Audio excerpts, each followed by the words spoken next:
दोस्तों, इस वीडियो में हम गिलहरी और बुद्ध की कहानी शेयर कर रहे हैं।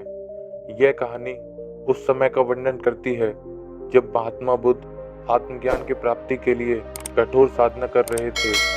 उनमें भी निराशा का संचार होने लगा था। ऐसे में उन्होंने कैसे गिलहरी से सीख ली और लक्ष्य प्राप्ति में जुट गए।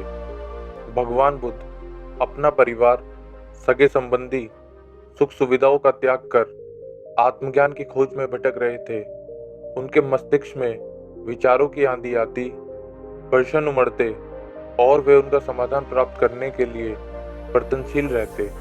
वे आत्मज्ञान की प्राप्ति के लिए कई स्थानों का भ्रमण कर रहे थे, कठोर जीवन शैली का पालन कर रहे थे, कई कष्ट सहते हुए भी कठोर तप कर रहे थे, किंतु फिर भी वे आत्मज्ञान से वंचित थे।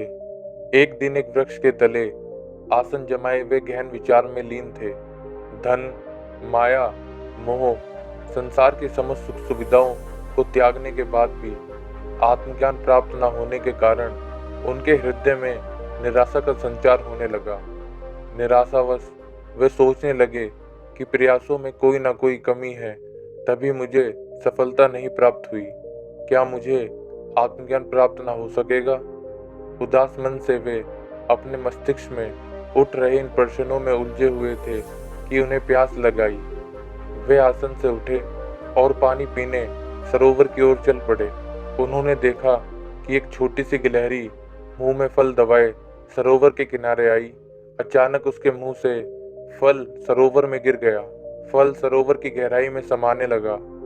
गिलहरी तुरंत सरोवर में कूद पड़ी और उसके जल से अपने शरीर को भिगाकर बाहर आई। बाहर आकर उसने अपने शरीर से पानी को झाड़ा और फिर सरोवर में कूद गई। ये क्रम उसने जारी रखा। वो सरोवर में कूदती और खुद को भिगाकर बाहर आ जाती। इसके बाद शरीर से पानी झाड़कर फिर सरोवर में कूद जाती। बुद्ध बड़े ध्यान से उसकी गतिविधियों को देख रहे थे और उससे अज्ञात गिलहरी अपने कार्य में जुटी हुई थी। बुद्ध सोचने लगे, इस छोटी सी गिलहरी के लिए सरोवर खाली कर अपने मुंह से गिरा हुआ फल प्राप्त करना असंभव है। पर फिर भी वे बिना हिम्मत हारे पूरी आशा और लगन से अपना लक्ष्य प्राप्त करने में जुटी हुई थी।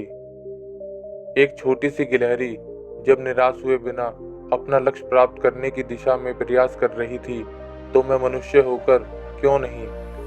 मैं क्यों निराशा के भंवर में डूब रहा हूँ? नहीं, मुझे निराशा त्याग कर पुनः आत्मज्ञान की प्राप्ति की दिशा में आगे बढ़ना चाहिए। वे लौट गए और दोबारा तप में लीन हो गए।